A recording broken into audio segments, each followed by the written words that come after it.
just about finished with the stillness shawl, and I was going through my wardrobe to try to find an outfit that would complement this beautiful shawl. And I came across this really pretty blush pink top with a beautiful chocolate brown wool skirt.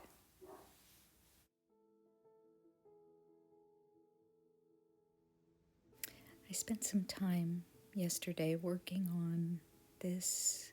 I'm not sure if it's going to be a woven scarf or I might turn it into a Rihanna. But this is with everything's hand spun. And I'm probably going to add one more section of the green and the mustard hand spun.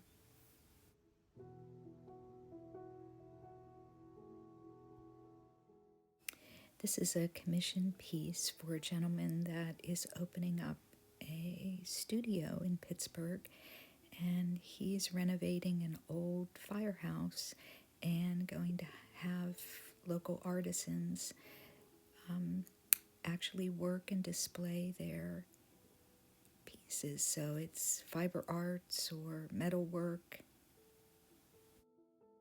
He started a clothing line, and it's supposed to look like 1920s World War I kind of working man's clothing. So I made this. So I made this hat, and I felted it, and it made it smaller than it should be. So I've got it stretching on a hat blocker that I borrowed from Stephen.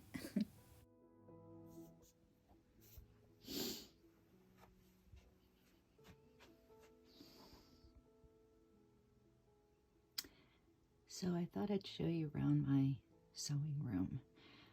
I spent quite a bit of time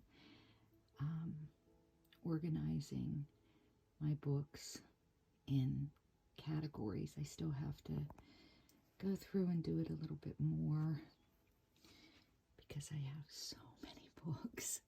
I love books. But these are my knitting books. And I think there's 1, 2, 3, 4, 4 shelves. 4, 5 of knitting. Just knitting books alone. I've got tons of weaving books. Basically, this room is lined with art books. And then I just finished, there was things piled everywhere. That's a little angel that my friend Marianne gave me years ago, many, many years ago.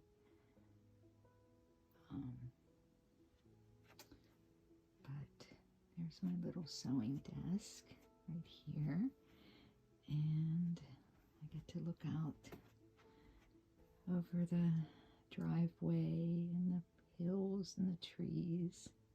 It's early in the morning. It's about 7:30. Well, actually, it's really 6:30. We sprung ahead, and this is just, I have to fold up this pattern. I think there's a couple patterns in there. So this is just where I sit. I love this lamp, and I'm not sure how to repair it. I don't even think I could find a lampshade quite like this, but it fell and it ripped. So I just think it's so pretty. And I have a collection of these. The girls gave me these years ago. And this is kind of where I've decided that I'm gonna store all my things for my shows that I do. Here's my little tags. These are quilting books, and I bought these little boxes. I've got to hang something there. I think that's where I had my warping board for a while, so I've got to patch that up. And I'm still not done here. I've got to, at least I put things in cubbies where I want them to be. I have boxes of wooden boxes filled with patterns, and I think I'm going to put my patterns on that shelf. And here's some more supplies and some more supplies. Supplies.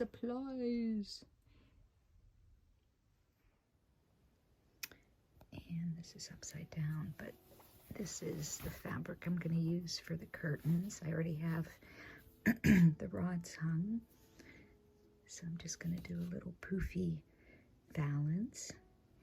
And then I have some quilting and sewing projects under here to work on. This is the binding for my little baby quilt, my little Amish quilt that I haven't finished. But I wanted to show you these. Thought they were really pretty. These are just quilting patches that I got from an antique shop. And sorry for my nails. But these fabrics are so old. Isn't this the greatest table?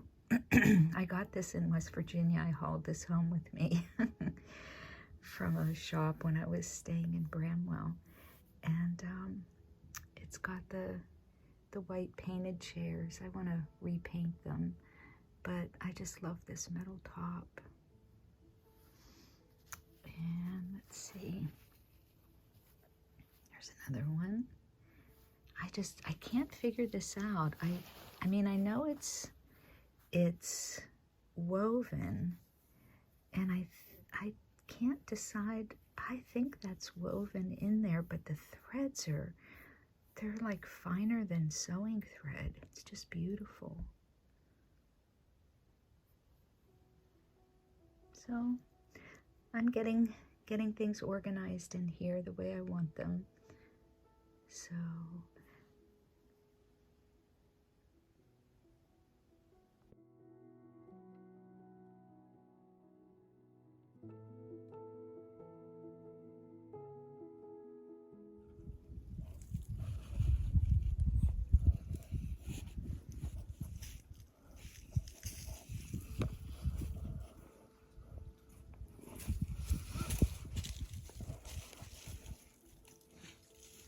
So somewhere I'd have to go searching. There's a tree that several people have carved their initials. One of them is A.D. White. He was a local historian. We have an A.D. White Historical Society in Avella, Pennsylvania. And my neighbors, Drew and Kathy, when they lived here. And I think there's a couple other initials, and we carved our initials, the girls and I. I think it was on a Mother's Day walk. So Betty and Walter Cowden owned part of this property, and the woods in particular. So this gentleman was chewing his lead so he could get free. Anyway, Betty and Walter, or Betty told me one time that she told me many stories about her adventures living on a farm, living on this part of this farm. They just live over the hill. They had a very modest home, raised, I think, 5 children. And when I first met Betty, she said, "My name's Betty Cowden, Bettie."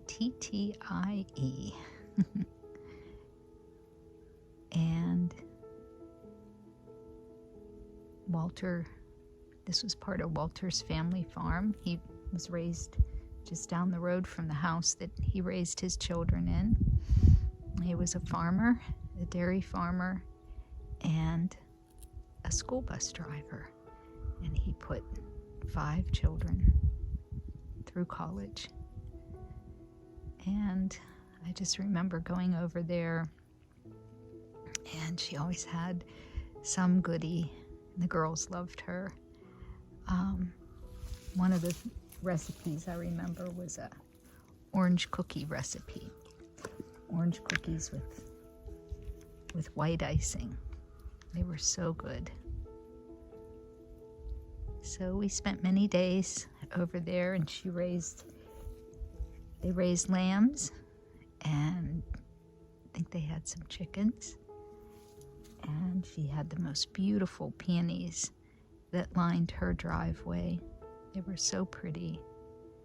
She had a big old peach tree in her backyard, and every year we would go to the Canfield, Ohio Fair, and Betty would pack a lunch, and part of that lunch was a delicious peach pie, which was so good.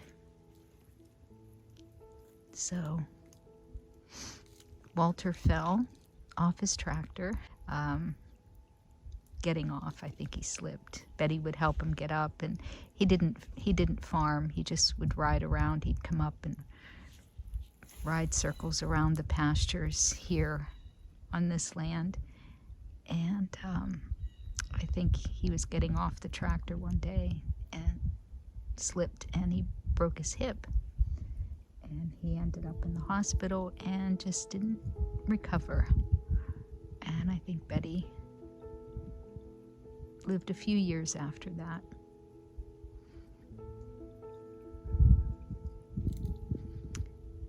So my point is that Betty would bring her kids through the woods with her every Mother's Day, because on Mother's Day and around that time, the woods are just blooming with phlox. And Betty would come with her children, and they'd pick some phlox and take a walk through the woods. It gets pretty overgrown here in the summer, so Mother's Day, they'd still be able to walk. It's nice and clear right now. And I did have several trees cut down probably about 10 years ago, just to clear things up a little bit and make the trees grow. I was a little reluctant about doing that, but I told the guys, I had the trees tagged, which ones I wanted them to cut. And the tree that's carved is still back there.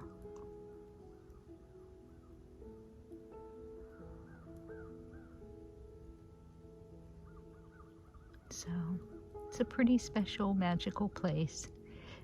Before we moved here, the girls and I planted tulips by the big oak tree that has all the carvings.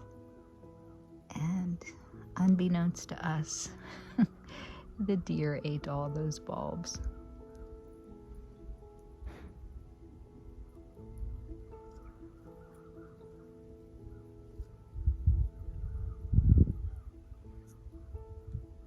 I just love the sounds.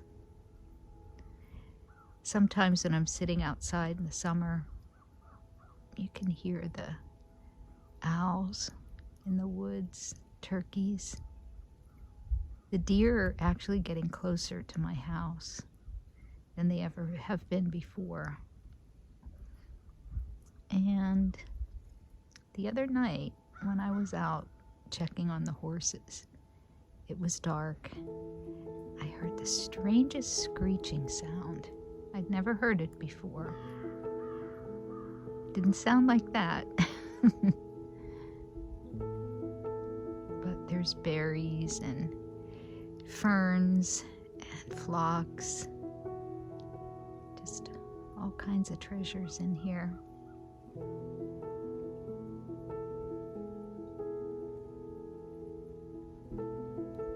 And you, mister, trying to chew your leash.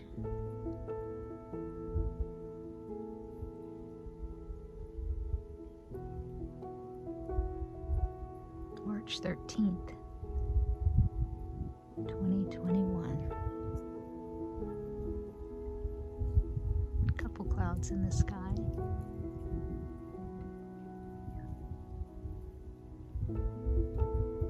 Well, I'll head back.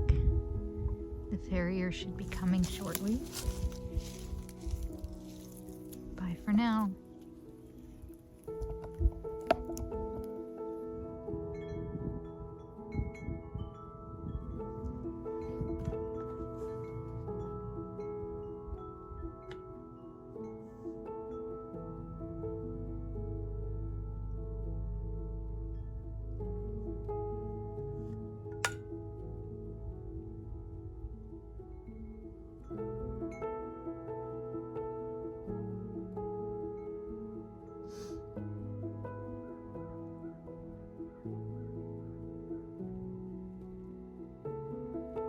That's my tea.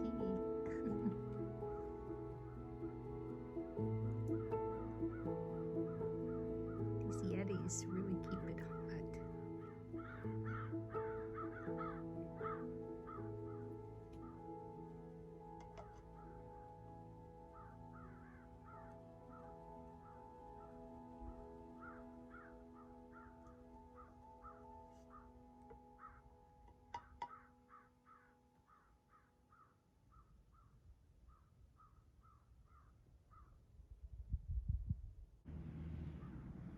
Here comes the farriers.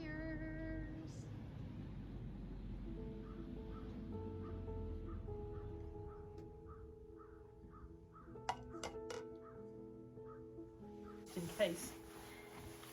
I'm gonna, couldn't get out this week. I'm gonna check her again, make sure that's all gone. That little sticky stuff. I see you. It's a star! It's a star! Esperanto. Holstein horses, I like that. Bonnie's black and whites. Look at you. He almost looks like an Arabian. Yeah, with his